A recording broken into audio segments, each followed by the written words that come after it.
नमस्कार, मैं हूँ उर्मिला सिंह। आप सभी का स्वागत है। आज हम चर्चा करेंगे गिलोय के बारे में। आयुर्वेदिक ग्रंथों में गिलोय के अनगिनत फायदों का बखान किया गया है। आयुर्वेद में इसको एक रसायन के रूप में माना गया है, जो कि हमारे शरीर के लिए कई तरीके से फायदा पहुंचाता है। गिलोय एक अमृता है, अमृतावल्ली है। इसका मतलब ये हुआ कि ये जो इसका जो तना होता है ये बहुत बड़ा होता है, और ये जो होता है इसकी जो पत्तियां होती हैं स्वाद में कड़वी होती है, कसैली होती हैं और तीखे स्वभाव वाली होती है। और आपने देखा होगा कि गिलोय का जो पेड़ होता है, गिलोय का जो तना होता है या पेड़ होता है, ये जिस पेड़ के साथ लपट कर के आगे बढ़ता रहता है उसी पेड़ के गुण उसके अंदर आते हैं।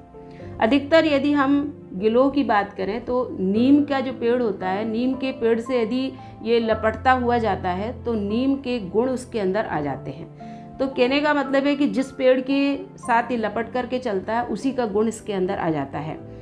अब हम जानते हैं कि गिलोय हमारे लिए जो अनगिनत फायदे आयुर्वेदिक ग्रंथों में बताए गए हैं, एक रसायन के रूप में इसको बताया गया है, तो ये किस तरीके से हमारे लिए फ़ायदा करती है हमारे शरीर के लिए।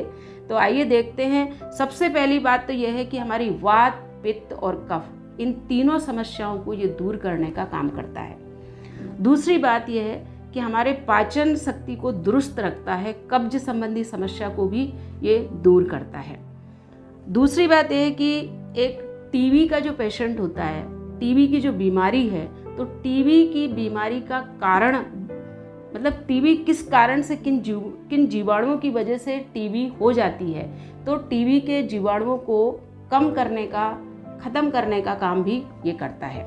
आंतों से संबंधित रोग और यूरिन इन्फेक्शन का मतलब जैसे किसी को बार बार पेशाब आ रहा है, पेशाब में जलन आ रही है, पेशाब रोक करके आ रहा है, इस तरह की समस्या को भी ये दूर करने का काम करता है। बुखार को उतारने में भी मदद करता है। हृदय संबंधी विकार, कैंसर रोगों में भी फायदा पहुंचाता है। कुष्ठ रोगों, अस्थमा रोगों और बवासीर में भी ये लाभदायक होता है। कोरोना का काल जब हमारे देश में जब आया था, तो कोरोना के समय पर गिलोय जैसी आयुर्वेदिक औषधि के बारे में बहुत कम लोग जानते थे, और इसके जो फ़ायदे हैं इसके बारे में भी बहुत कम जानते थे। तो कोरोना काल में बहुत सारे लोगों ने इसका प्रयोग किया और हमारी इम्यूनिटी को मजबूत किया, और तब से हम ये जानने लगे कि हमारी इम्यूनिटी को किस तरीके से हम मजबूत कर सकते हैं, हमारी रोग प्रतिरोधक क्षमता को हम किस तरीके से बढ़ा सकते हैं। तो इसमें गिलोय का बहुत बड़ा योगदान रहा कोरोना काल में। इस तरीके से हम ये जान रहे हैं कि गिलोय हमारे लिए किस तरीके से फ़ायदा करता है। ये हमने सारी चीज़ें देखी कि हमें पाचन तंत्र को दुरुस्त करता है, इम्यून सिस्टम को मजबूत करता है, यूरिन इन्फेक्शन को भी सही करता है, टीबी के जीवाणुओं को भी कम करने का काम करता है। तो इस तरीके से ये हमारे फ़ायदे हुए कि गिलोय से हमको क्या क्या फ़ायदा होता है। लेकिन गिलोय का प्रयोग करने से हमें कुछ नुकसान भी हो सकते हैं। किन लोगों को गिलोय की अधिक मात्रा ले लेते हैं तब भी नुकसानदायक होता है, और गिलोय का प्रयोग किन लोगों को नहीं करना चाहिए इसके बारे में हम बताएंगे कि जैसे जिन लोगों का ब्लड प्रेशर लो रहता है, तो ब्लड प्रेशर लो वालों को कभी भी चिकित्सक के परामर्श के अनुसार ही इसका प्रयोग करें। ब्लड प्रेशर जिनका लो रहता है तो उनको गिलोय का प्रयोग नहीं करना है।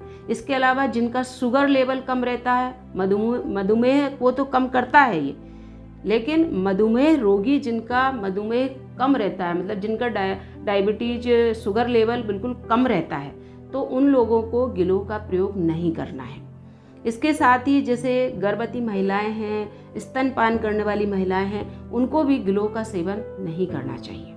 तो ये तो किन लोगों को नहीं करना चाहिए, और गिलोय की मात्रा हमें कितनी लेनी चाहिए इसके बारे में हम चर्चा कर रहे हैं। और गिलोय का हम काढ़े के रूप में भी प्रयोग कर सकते हैं, जूस के रूप में भी इसका प्रयोग कर सकते हैं, किसी भी तरीके से इसका प्रयोग कर सकते हैं। लेकिन कितनी मात्रा होनी चाहिए, आइए हम इसके बारे में बताते हैं।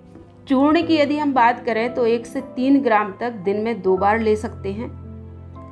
और अगर हम अल्टरनेट जैसे हम ये देखें कि सूखी गिलोय का तना हमारे पास पड़ा हुआ है, तो सूखी गिलोय का तना या ताज़ा तना हो तो उसका काढ़ा बनाएं तो वो 20 से 30 ml ही आपको लेना है। अगली बात यह है कि अगर ताज़ा गिलोय का तना और पत्तियों का भी हम जूस बना सकते हैं, वो भी आपको 20 से 30 ml ही लेना है। तो इस तरीके से हमने ये जाना कि गिलोय हमारे शरीर के लिए किस तरीके से लाभदायक है और किस तरीके से किन लोगों के लिए ये नुकसानदायक साबित हो सकता है और इसका प्रयोग हम किस तरीके से करें। लेकिन फिर भी अंत में मैं यही कहना चाहूँगी कि गिलोय का प्रयोग चिकित्सक के परामर्श के द्वारा ही लें। ये तो सामान्य जानकारी है जो हम सब लोगों को प्राप्त होनी चाहिए, जानना चाहिए। जानकारी सभी को होनी भी चाहिए इस चीज़ की कि गिलोय हमारे लिए किस तरीके से उपयोगी है और किस तरीके से हमें इसका प्रयोग करना चाहिए। तो ये थी समस्त जानकारी गिलोय के बारे में। यदि आपको वीडियो किसी तरीके से पसंद आया हो तो इसको लाइक करें, शेयर करें और सब्सक्राइब करना ना भूलें। मिलते हैं अगले वीडियो के साथ, तब तक के लिए नमस्कार।